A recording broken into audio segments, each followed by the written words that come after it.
Good afternoon to all present. It's truly an honor to speak amongst people who have learned so much from. In the last few years, everyone has been very supportive of the initiative we are doing. They've always guided me. So it's truly an honor to speak amongst you all. So my topic today is something that I'm sure all of you have talked, read hundreds of times. So I'm not going to give a technical perspective on it because I believe you guys know it way better than me. But I'm going to give a more emotional spin to it about the fear around AI and how AI and humans are two sides of the same coin. One second, the slide is not there, but there was a slide before this. But I have this question, right? How many of you have seen Matrix, Avenger, any of these movies? Anyone? Right? A lot of us have seen. There are a lot of common things across these sci-fi movies, like the fact they did massive box office collection, great cinematic experience, were ahead of its time. But you know, what was the most intriguing thing for me? All of these movies depicted AI in the negative light. All of these movies showed AI as the biggest villain. Now, the reason why I'm saying that is that across pop culture, especially in the last 30, 40 years, AI has been portrayed in a very negative sentiment, and that has sort of created a lot of biases for the population at large. So, to prepare for this talk, I was going through some research where I found that in the month of May this year, there was a survey done in the US which found that roughly 57% of American adults felt that AI is an existential threat to human race. Now, I'm not saying that we all agree to that, we all believe in that, but I'm very sure that most of us definitely believe that AI will take away a lot of jobs. Yes? A lot of us do believe that, right? And that is sort of exaggerated further when we hear people like Elon Musk say that AI is a danger to society. We hear Stephen Hawking say that AI can replace humans altogether. We hear Sam Altman talk about how powerful companies with AI will get. Now, again, I really respect all of these leaders, and I'm not saying I disagree with what they are saying. But one thing I have learned about predictions is they are always wrong. No one really knows what's going to happen.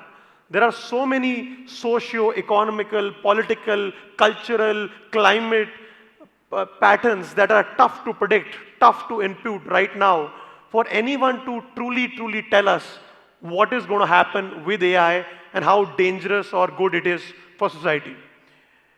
Now, my job today is to sort of personify AI, sort of show how AI and humans are two sides of the same coin. And the reason why I want to do that is to sort of, for us to take AI in a more softer tone, for us to look at AI in a more rational tone, that does not make us fear AI, but more in a collaborative form, more in a human form, we look at it like a colleague. So there are a few parameters that I sort of looked at when I was trying to compare humans with AI. One was prediction. Now, as we all know, AI is completely built on predictive models. Same is the case for humans. Whatever we do now is a sum of our past experiences, is a sum, whatever we are predicting is a sum of whatever we have experienced in the past. And we call that intuition. But again, prediction is a very common thing between AI and humans. Second is the learnability, the learning ability.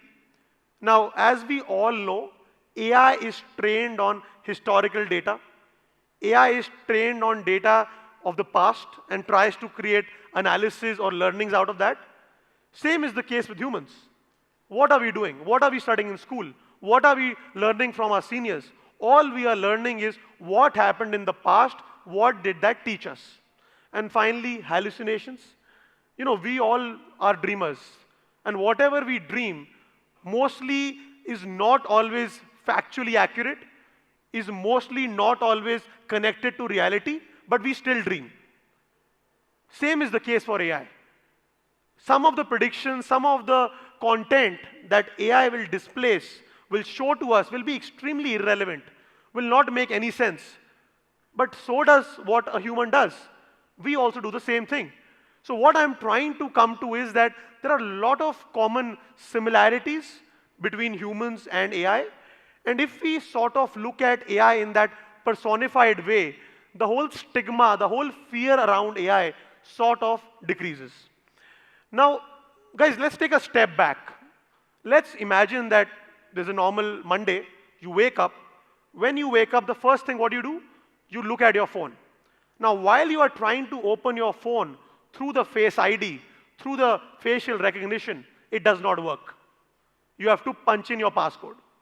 Now, while you are on the feed looking at LinkedIn or Instagram, normally you look at Bloomberg content or there is some news reporter you look at. Now K-pop videos are coming. Some Honey Singh song is coming. It's extremely irrelevant for you. Now, whatever it is, you're a bit frustrated. You sit in your car, you drive to work. While driving, you connect your phone to Android Auto, Apple CarPlay, and you play Spotify. On Spotify, you usually had your certain music you were listening to, certain podcasts you were listening to, but now it's extremely irrelevant. Something completely out of the blue is playing. You rush to your office, you try to type an email. There is no suggestive text. What I'm trying to come to is that AI is not an unknown entity. Predictive AI has existed for the last 20, 25 years, and it is something that is extremely, extremely critical to the lives that we live, and not just us, anyone around us. So, generative AI, AGI might be something new, but artificial intelligence via predictive AI has always been there. So that is not something that is unknown to us. That is not something that is unknown to humankind. And what my whole concept of talking today was, we should look at AI as another human being. When we look at another human being that works in our team, that works in our office, that collaborates with us, we tend to fill in for their weaknesses and they tend to fill in for our weaknesses. If we can sort of look at AI as a human being and try to fill in for the weaknesses that AI does not have, and try to make AI fill in for the weaknesses that we have, we truly, truly can build an impactful team. And the people who realize that AI is part of their same team faster are the ones who will truly, truly create value. Thank you. Thank you so much. Really appreciate this time. Thank you.